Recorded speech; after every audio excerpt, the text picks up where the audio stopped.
Hey everybody, welcome back to Red Mug Music. This is a YouTube channel for real music lovers. Now today, what we're going to do is review and rank all the albums from the rock and roll band Kiss. But these are going to be the 1970 albums only. Now, Kiss was formed, in case you didn't know, Kiss was formed in New York City in 1972 by Paul Stanley and Gene Simmons, Ace Frehley, and Peter Criss. They wore face paint and they dressed in leather and spikes and high heels. And then they had these stage performances where they were known to spit blood and breathe fire, shoot lasers and fireworks out of their smoking guitars. I mean, pretty cool stuff, really. I actually never saw a Kiss concert, and I was kind of curious who has. So if you've seen a Kiss concert, let me know when and where and what you thought about it. Just comment down below. Let's find out who our Kiss fans are. Anyway, I've been a Kiss fan for as long as I can remember, and actually, I remember one year for Christmas. I got this Kiss record out of nowhere. I don't even know if I said anything about liking Kiss or, I don't know. It just, there it was. And it was their Kiss Alive 2 record. And my cousin across the street, he got a Kiss record too, but it was their first album called Kiss. And he would boast on how much better his record was because, it was their first album and all I got was a lousy live record. Yeah, I didn't know. I mean, Kiss Alive 2 is pretty amazing, actually. Um, but years later, we were going over rock and roll bands in church, and I was convinced that KISS stood for Knights in Satan's Service or Kings in Satan's Service. And if I played the records backwards, I'd be convinced to sacrifice my dog to Satan. I don't know. It was, you know, but so I came home. I took my record out of the sleeve, the Kiss Alive 2, and like a frisbee, I threw it into the wall and it shattered into pieces. I'm thinking I'm regretting that decision because I don't have that record now, and I would love to have it. Anyway, so let's go ahead and rank Kiss's 1970 studio albums, including their solo albums. So those happened in the 70s as well, and I wanted to throw those in. Now, number 11 is Peter Criss's solo album. Now, that one came out in 1978, and it was one of the lowest charting albums of the four, of course, and all the original songs were actually written by Peter Criss in 1971 for his previous band called Lips. The album sounded nothing like Kiss. I mean, if you ever heard it, you would never think that he played for the band Kiss. Um, it's just bad. It's just really bad. He did one cover. He did one cover song on there, but tossing and turning, but for the most part, it was pretty much crap. Then at number 10, and I'm actually kind of shocked that it ranked this low, but Gene Simmons' solo album in 1978. It was actually the most successful of the four, but probably because it was Gene Simmons. I mean, he's the coolest member of the band. Um, it's actually pretty bad if you listen to it song by song. And even though there were appearances by Joe Perry from Aerosmith that had Rick Nielsen from Cheap Trick, and actually one of my favorites of all time, Bob Seger sang on that album as well. Fun fact: the mother from Married with Children, remember Peggy? Katie Seagal, she sang backup on this record as well, and I think Cher even was. So pretty cool stuff. But even with all that, coolness and star power, it was really still a bad album. I'd love to know what his motivation was for this particular album because it didn't sound like he was too far away from what he sounded like, with Kiss, but it just really wasn't good. Um, so it fell at number 10. Then at number 9, And again, this is shocking that this beat out Gene Simmons because, again, he's my favorite. Who's your favorite Kiss member? Comment below. Let me know. Mine is Gene by far. Paul Stanley at number 9 with his solo effort in 1978. I think this album is actually the most Kiss sounding of them all. And but there was really nothing special about it. It was just a bunch of Paul Stanley songs. And it's actually one of it's the only solo album that doesn't have a cover song on there. So it was all just Paul Stanley's material. All right, now number 8. Now this is Kiss. This is a studio album from Kiss. Number 8 comes Hotter Than Hell. Now it's a 1974 album, which was their second album to come out. And this album is much darker than the first album, Kiss. And in my opinion, the sound quality is pretty poor. I read it actually somewhere that it was poor. It was murkier production values, had murky production values, which I thought was interesting. And I think the album would have sounded much better if the drums would have been better. That's my analysis. I'm not sure if the drums. I'm not sure if it was just the type of drums they used or what effects that they used, because I know they wanted to give it a little bit of a concert kind of a sound because they do much better in concert, but it just didn't work out. Listen to the album Hotter Than Hell and let me know. It's just something is wrong with those drums. He's playing the drums fine, but the sound alone is pretty terrible. So that makes me not like the album. Okay, coming in at number 7 is the solo effort by Ace Frehley. Again, I was surprised that it came this low. I really thought it was going to be higher than this because, it was a really good album. But I think after the fact, this album really has become the most popular of the 4. I know Gene sold more, but I think if you ask pretty much any Kiss lover, that they're going to say this is the best solo effort out there.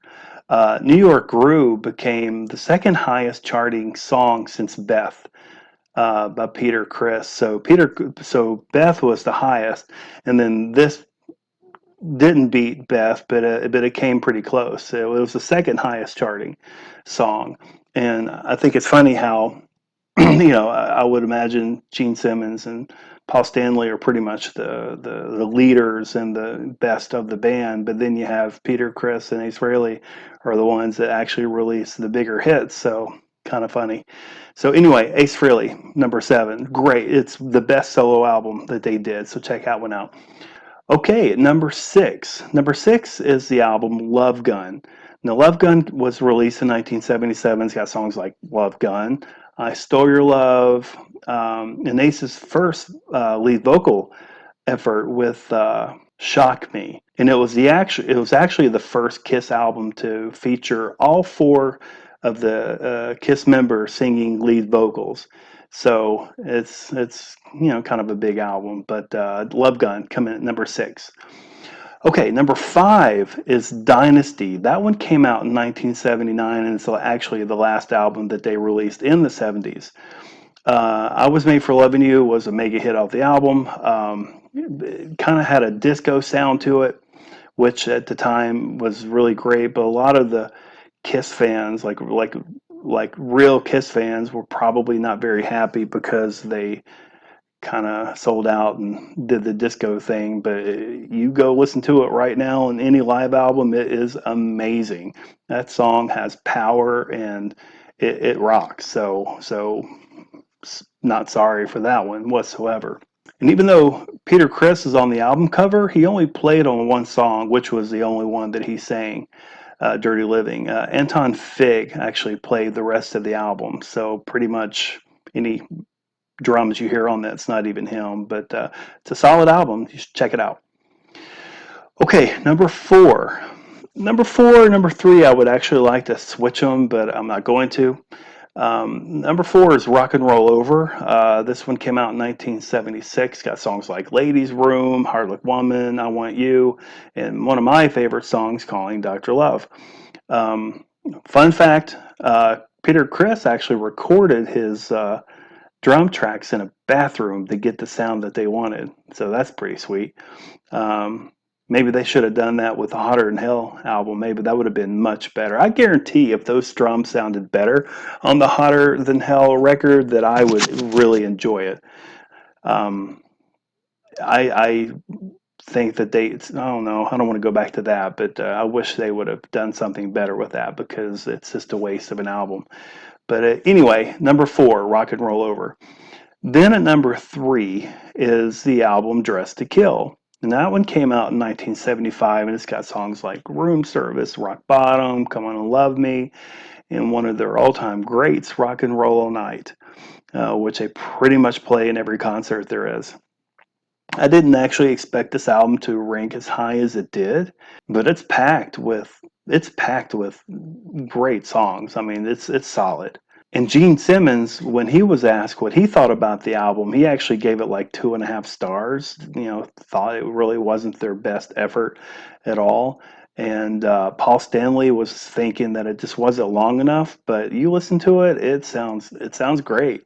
I don't listen to it that much. It's not really one of my favorites. But when pay close attention and go track by track, it's actually a really good album.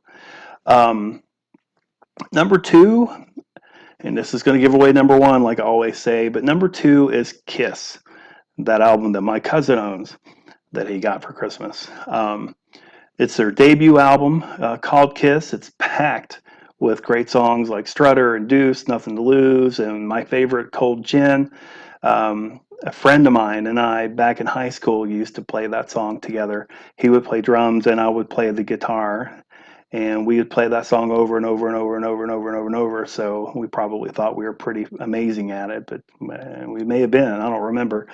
But it definitely became one of my favorites. And most songs on this album were written by Gene Simmons and Paul Stanley for their previous band called Wicked Lester. And as you can see, the album cover, they tried to mimic the Beatles record with the Beatles or Meet the Beatles, depending on if it's a UK or US version. So they wanted to have that sort of effect on that album cover, and it looks really good, as you can see.